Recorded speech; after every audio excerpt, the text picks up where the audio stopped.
This is CBC Here and Now.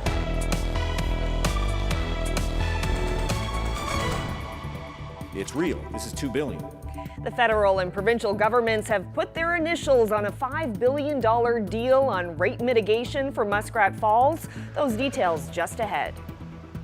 Green grass yesterday for the Avalon, snow today, but there is another warm-up as we head towards midweek.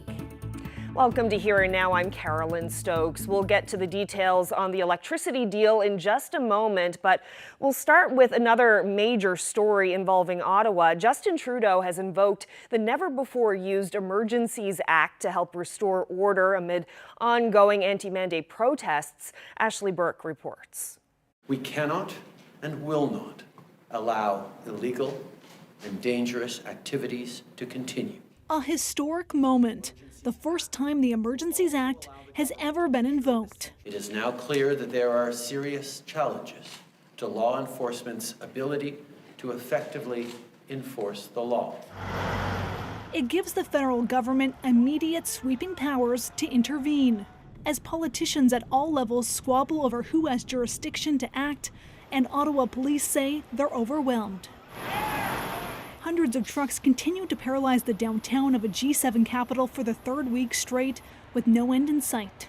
The situation requires additional tools not held by any other federal, provincial, or territorial law.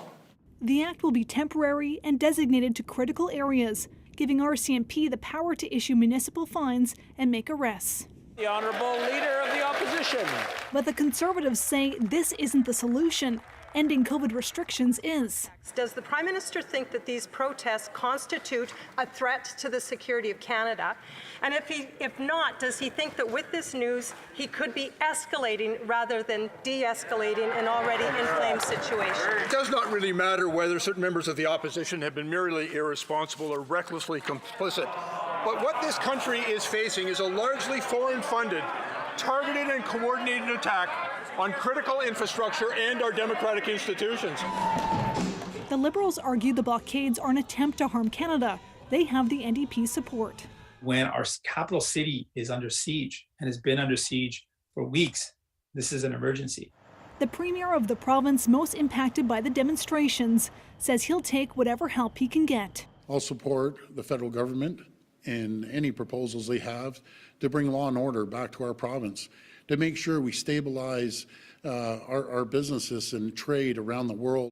But the premiers of Quebec, Manitoba, Saskatchewan, and Alberta all say they don't need it and they don't want it. We would very much prefer that it not be applied to Alberta. It's not needed. The federal government also announced immediate changes to crack down on crowdfunding websites helping fund this movement, and also served notice to truckers that the insurance on their vehicles will be seized and corporate accounts frozen. But the Prime Minister said that one of the things he would not use the Emergencies Act to do is call in the military. Ashley Burke, CBC News, Ottawa. Well, under the Act, all crowdfunding platforms such as GoFundMe and GiveSendGo must register with FinTrack and have to report large, suspicious sums of money. Financial institutions can stop providing services to accounts that appear to be financing illegal blockades, whether they're personal or corporate accounts. And starting today, banks can freeze or suspend an account without a court order. Meanwhile, there were a couple of protests in this province over the weekend to denounce public health restrictions and vaccine mandates. Around 150 protesters drove through St. John's on Saturday, then gathered in front of the Confederation Building. It was the third weekend in a row for this demonstration. There was also a protest in Steadybrook at Marble Mountain.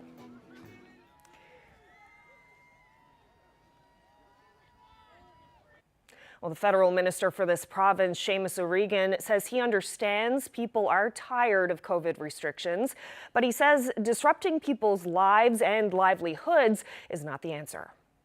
You're all tired. Let us not forget that close to 3,000 people died since that occupation began in Ottawa. It is one thing to be tired. And it is one thing to be strung out and have your nerves rubbed raw. And it is another thing to shut down city blocks and be a threat to the peace, order, and good government of this country. We don't get the peace and the good government without the order. Well, now to some local COVID news. 4 more people in this province have died from COVID-19. That brings the total to 56. 2 people were in their 60s, 1 in their 70s, and 1 over the age of 80. 23 people are in hospital, 8 of them in critical care. There are 174 new confirmed cases since yesterday, most in the Eastern Health Region.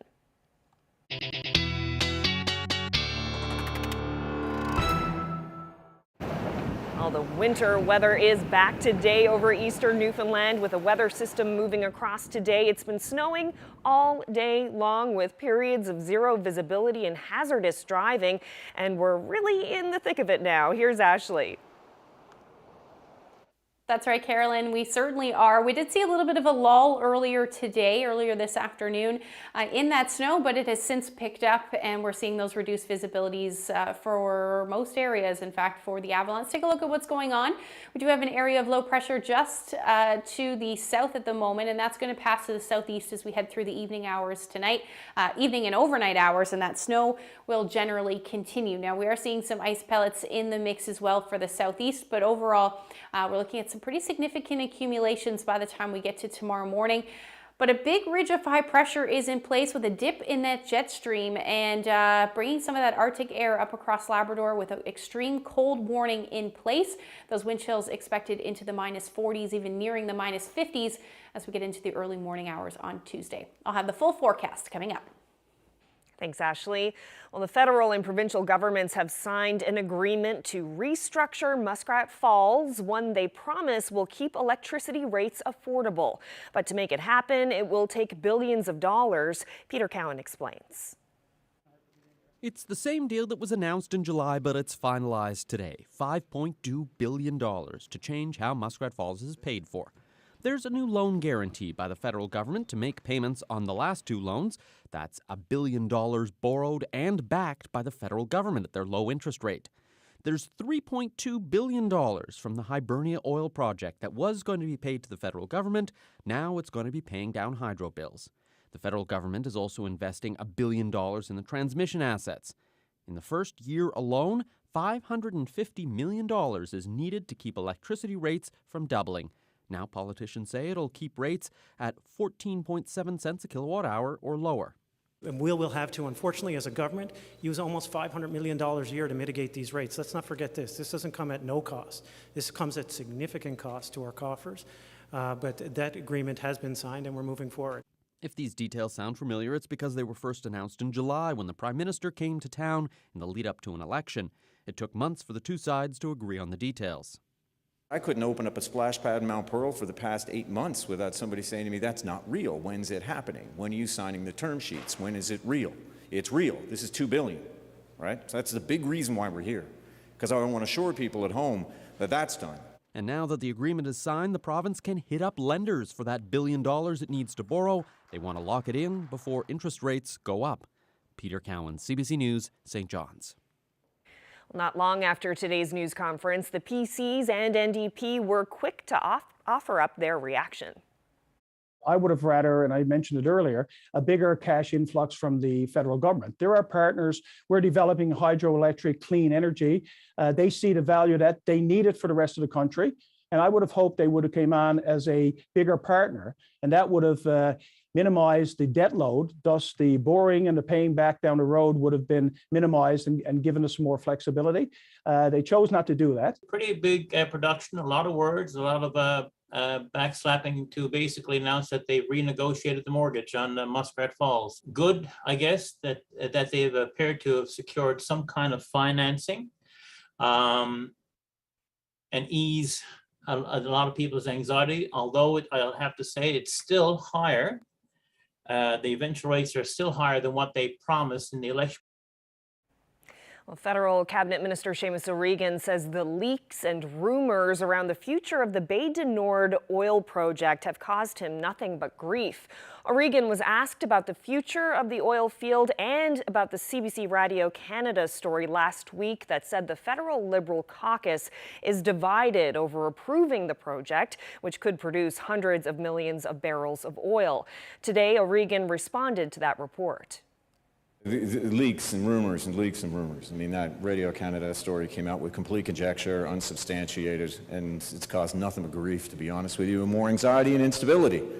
This right now it's regulatory. The environmental assessment in the Impact Assessment Agency of Canada is published. It's out there. The minister is considering it. A St. John's woman says she's facing a tough choice.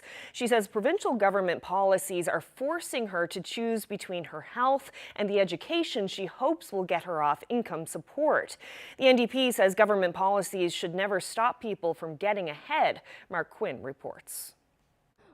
Krista Stevens is outside Academy Canada on Kenmount Road. A couple of years ago, she fought to convince the province to fully cover the cost of her eye treatments. Since then, she's finished high school and started her post-secondary education. Stephen's goal is to find a job and no longer need income support from the province. But now she fears she may have to quit school and give up on that dream. It's not where I want to be. I'm trying to pull myself out of the situation I have, and there's another policy that's in place yet again that's just pushing me back down and keeping me in the situation that I'm in. Stevens has type 1 diabetes and is legally blind in one eye. She receives treatments that cost more than $20,000 a year to prevent sight loss in her good eye. The province paid for that treatment before she returned to school, but once she got a student loan, it stopped. The loan is not enough to cover her medications, never mind living and school expenses.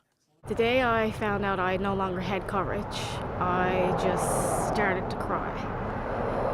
Because what are my options right now? Do I continue with school and have no coverage for the medications that are allowing me to see, for my insulin and other medications that are allowing me to live and see another day? Or do I quit and I'll reapply and end up on income support for the rest of my life? The NDP's Jim Dinn says he knows of at least one more case that's similar to Stevens. He says the province is failing people who are trying to improve their lives. Absolutely frustrating that you've got, to me, government programs which should be designed to help people, yet you've got a government policy now that basically kicks people down. In a statement emailed to CBC, the Provincial Health Department says it's reviewing Stevens' case. Mark Quinn, CBC News, St. John's.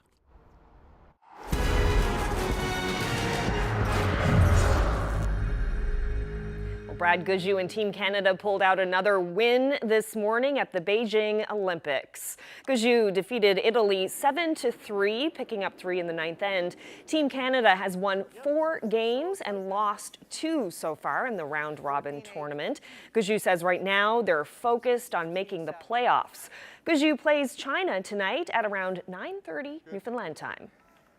I found myself looking around just to see what the scores were today, and last night when we didn't play, we were looking at the scoreboard. So it's getting to that time of the week, but at the end of the day, for us, if we go and win our next few games, we're going to be fine. So that's really the focus. We can let our eyes wander a little bit, but certainly when we're out there playing, I'd like it if we could stay focused on our game. We want to make sure that we get free and clear into the playoffs, because our draw of the button is kind of middle of the pack right now, so we don't want to rely on that. But I would like to say happy Valentine's Day to my wife and my girls and my mom as well, and you know, everybody out there. So yeah. Happy Valentine's Day.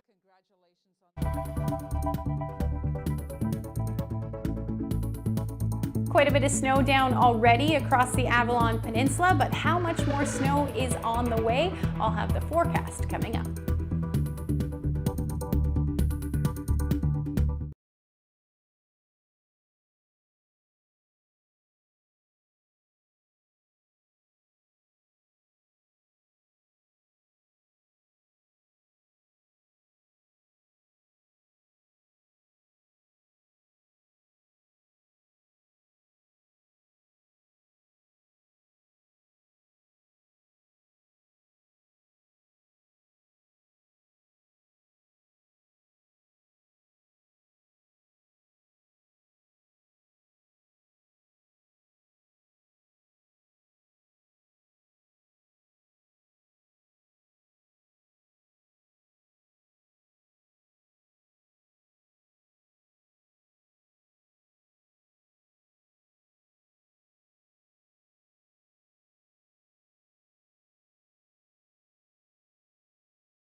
This weather update is brought to you by the NL 511 app. Know before you go. Check road conditions, highway cameras, and the provincial plow tracker with the NL 511 app.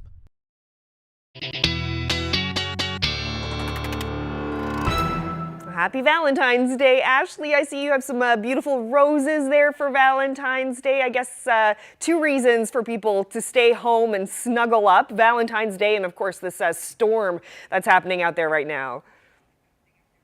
Yeah, unfortunately, if you had any Valentine's Day dinner plans tonight outside of the house, definitely not a good night to be out driving around. Conditions rapidly deteriorated this evening. Let's take a look at what's going on out there as far as satellite and radar goes. You can see that heavy snow moving through, and then even some ice pellets down along the southeast. Looks like that's where it will stay, but the majority of the Avalon will see that snow continue. Same thing for eastern Newfoundland, and then a little bit less snow as you head towards central, but that winter storm warning is still in place and will be through the night, right across the board through to Terra Nova, and then down through the Conagra Peninsula, southern areas of the Avalon under a special weather statement, but you're still looking at between 15 to 25 centimeters of snow.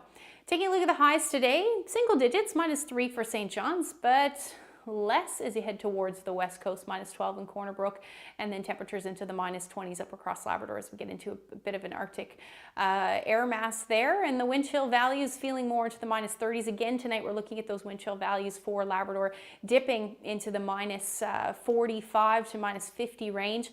And then temperatures for the Avalon right now, -5 in St. John's, and that's pretty much where we're going to sit through the night tonight, along with those the blowing snow and reduced visibilities through the night, thanks to those northeasterlies between 40 to 60 kilometers per hour. If you don't have to go out tonight, definitely just hunker down. And as you head towards central, those temperatures dipping as well, -15 for Grand Falls, Windsor. Same thing for Corner Brook, but your winds will eventually ease tonight. Cold and clear for Labrador tonight. So taking a look at the future tracker, just to time out that snow, we may see a bit of a lull over the next couple of hours and then back into that heavier snow through the overnight tonight. And then eventually, by the time we get into the morning hours, the heaviest snow should have pushed offshore and will return to flurries and eventually taper off into the afternoon. Southwestern areas of the island, though, may see some onshore snow squalls, and southern areas of the Burin Peninsula may see that as well, particularly the evening and later in the evening, rather, for you. Now, as far as what's going to happen snowfall-wise, already at about 30 centimeters for the metro area, likely going to get closer to that 40 centimeter mark by the time that's all said and done. As you head towards Terra Nova, 15 to 25, Gander, you're right on that line. So I view in the 15 to 25, but you may be closer to the 15 centimeter mark, and then significantly less as you head towards the west coast, except in the higher elevations where you could pick up between 10 to 15 centimeters of snow. Tomorrow, temperatures will be in the -single digits. The winds brisk in the morning, so probably some blowing snow for St. John's, but temperature will hover around -7, cold and clear for the most part across Labrador, maybe just a chance of a few flurries. But we are looking at this cold air sticking around through Wednesday, and then as we get into Thursday, we're going to start to see another warm up, and that will generally continue as we head into Friday, and that should bring some snow, or rather some rain right along with it. There's your temperatures on Wednesday, so back into the -double digits, and then that warm up by Saturday will drop back down to about -6.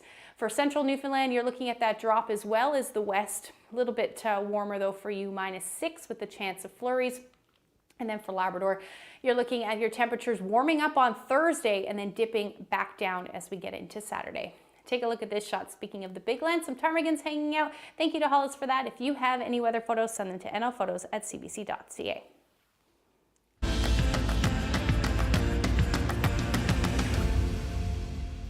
Rocky Harbor-based artist Hervé Manuel has built an ice fishing shed using her childhood memories and colorful glass. It's something she's always wanted to do. Just have a look.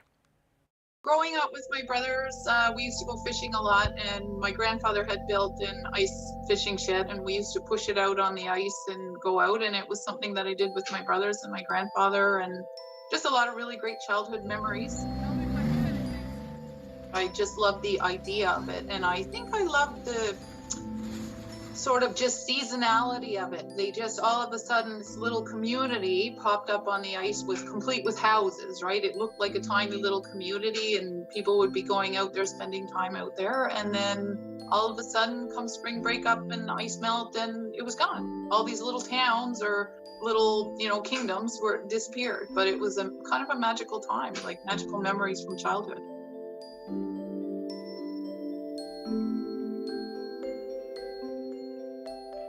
On one big wall, there's a seal that looks out at the viewer, and on the other wall, there's a polar bear that's diving down. All four walls are joined together, kind of with these smooth lines that could be waves or water or fish, or it could even represent light coming down through the water column. And that was just thinking about the weather changes that we have, climate changes and polar bears and how there's less ice and, and the sort of cycle of their food. And then the roof panels, they're all made of just sort of a horizon line of Tablelands Mountains and then Northern Lights above them. My dream was to be able to install it in various remote locations and take photographs of it there and just kind of hope to leave it up for a few days and just hope that somebody would randomly come across it. The problem that I encountered after my first few setups is I realized that I really can't leave it overnight. If we get a big windstorm or heavy snow, chances are things are going to break. Now I've realized I'm going to take it out to small little distances, take it down at the end of the day and hope that we don't get any big change of the weather. Between the end of October and my first setup in January, I didn't take weekends off or something like that. I was in the studio virtually every day trying to get this done. Then on my bucket list of personal things I would love to create, and I just finally just decided I'm going to make it happen. I'm not waiting for, grants or anything else to fall into place. I just thought this is my time and I'm going to do it now and just go for it. So materials and labor between $10,000 and $12,000. So it's a really big investment financially as well. But for me, I feel like it's worth it. Every time I set it up, it just makes me really happy.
The Dutch-owned ship responsible for an oil spill off the Avalon is now in St. John's.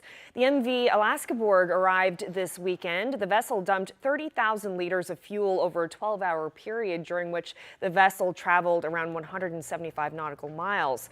The Canadian Coast Guard says water samples are being analyzed and its ship, Anne Harvey, remains on the scene to monitor the situation. Surveillance flights have been completed to determine the impact of a fuel oil spill off the south coast of the Avalon Peninsula.